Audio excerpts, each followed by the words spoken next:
Karena yang kemarin bersaksi mau sumpah pocong, dia nggak ngelakuin apa-apa. Dari abang sendiri ngeliatnya seperti apa, Bang?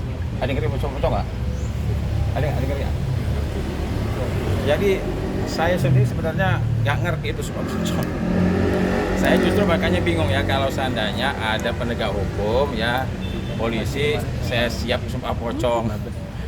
Kayaknya Pak Rudiana nggak pede apa gimana gitu kan. Seharusnya dia idealnya gini, saya siap ya diperiksa untuk mempertanggungjawabkan segala sesuatu yang saya tahu. Nah, itu saya lebih melihatnya lebih enak ya, lebih mendengarnya lebih enak. Tapi kalau saya siap sumpah pocong, jadi saya agak sulit saya mengambil kesimpulan ya kalau misalnya ada penegak hukum mengatakan saya siap sumpah pocong. Tapi memang saya sudah memberikan apresiasi lah kepada Pak Rudiana ya. Dengan dia sekarang kan keluar, wajah juga udah mulai agak fresh ya, udah mulai bisa ada ketawa.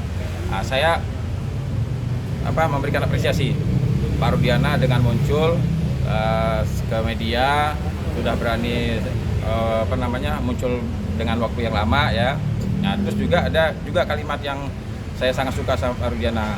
Dia katanya bersedia juga kalau demi kebenaran makamnya mau dibongkar demi penyidikan ya nanti disesuaikan atau ya kelihatannya dia mau ikut ya.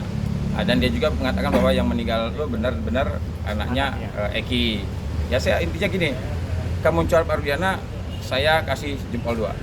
Oke, mantap. Tapi untuk ada yang mau melaporkan KD sama Dede gimana Bang? Katanya sih siapa? Si Rudiana. Ya kalau menurut saya begini loh, ya kalau seandainya gini, kan tadi saya bilang keadilan bagi seluruh rakyat Indonesia kan. Nah, itu kan ada juga di sila 5, cuman itu ada keadilan sosial bagi seluruh rakyat Indonesia. Tapi intinya keadilan itu bagi seluruh rakyat Indonesia.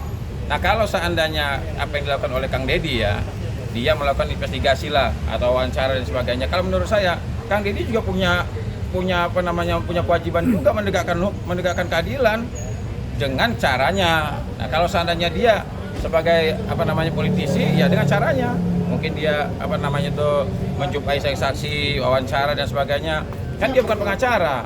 Nggak mungkin lah dia sidang gimana, enggak. Ya jadi dia dengan apa yang dilakukan Kang Deddy itu saya setuju. Saya sangat setuju karena dia membantu juga. Coba kalau misalnya kita lihat polisi, apakah pemberantasan narkoba ini tugasnya polisi saja? Enggak kan? Kan tugas kita semua. Keamanannya tugas polisi enggak, tugas kita semua. Nah, artinya jangan ketika Kang Deddy berbuat seperti itu dipertanyakan apa itu Kang Deddy. Ya kalau menurut saya yang mempertanyakan justru saya pertanyakan, ngapain mempertanyakan kerja Kang Deddy? Orang sudah jelas dia pengen mengungkapkan kebenaran kok, dan keadilan itu milik seluruh Indonesia. Kami sebagai advokat bergerak dengan bidang kami. Kang Deddy politisi atau mau dia calon gubernur nggak ada masalah. Kalau mau ngelaporin, saya justru mempertanyakan mau ngelaporin apaan. Ya, ini kan karena ya biasalah kita kan satu guru satu ilmu, tahulah ibaratnya bagaimana cara ngeluarin jurus itu kita sudah tahu lah. Bang melihat Ibtu Rudiana juga bilang kalau dia nggak pernah ngarahin siapa-siapa untuk bikin keterangan palsu, Bang. Ya kita nanti lihat pembuktian aja lah. Saya tidak bisa menyimpulkan, kita lihat aja pembuktiannya ya. Cuma ada kalimat Pak Rudiana yang sangat saya sayangkan. Dia mengatakan begini, ya saya ini orang tua kata dia kan punya hak mempertahankan hidup kata dia kan anak saya. Ya sekarang begini loh, Eki itu kan sudah meninggal kan, hak mempertahankan hidup mana lagi yang mau diinikan, kecuali kalau seandainya Eki dalam kondisi hidup dia diserang orang, ya dia punya hak mempertahankan hidup.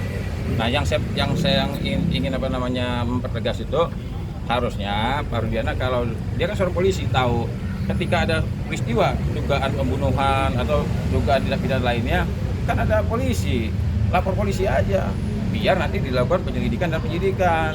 Nah kalau semua orang ini merasa bahwa wah anak saya meninggal nih, saya punya hak ini, nanti gunanya polisi buat apaan? Semua orang jadi polisi sendiri nanti, melakukan penyelidikan sendiri, penangkapan sendiri, ya repot. Negara kita ada aturan nih bos. Bang, melihat hari ini juga kan masih berlangsung PK Saka Tatal ya Bang ya. Melihat PK Saka Tatal ini yang masih kekeh kalau ini adalah kecelakaan, tapi di sisi yang lain ada Ibtu Rudiana yang masih yakin anaknya dibunuh nih Bang. Ya karena kan Kalau 2 sarjana hukum kumpul, itu 3 pendapatnya, 4 pendapatnya, 5 pendapatnya.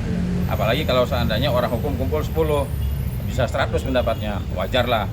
Saya juga memiliki keyakinan ini pembunuhan, ya kan. Pihaknya yang di Cirebon, pengacara di Cirebon, meyakini kecelakaan. Dia itu beda-beda nggak jadi masalah. Kalau menurut saya Pak Rudiana meyakini ini pembunuhan, boleh-boleh aja. Apalagi pendapat dia sama-sama saya, artinya sepemikiran. Nah, cuman yang saya tidak sepemikirannya, kenapa Pak Rudiana kalau punya kecurigaan bahwa ini pembunuhan, kenapa dia tidak melaporkan secara resmi ke polisian, biar nanti pihak kepolisian lah yang melakukan penyelidikannya secara sah, ada surat tugasnya, ada surat perintahnya, agar apa? Agar objektif, jujur, transparan, jadi tidak timbul permasalahan seperti ini.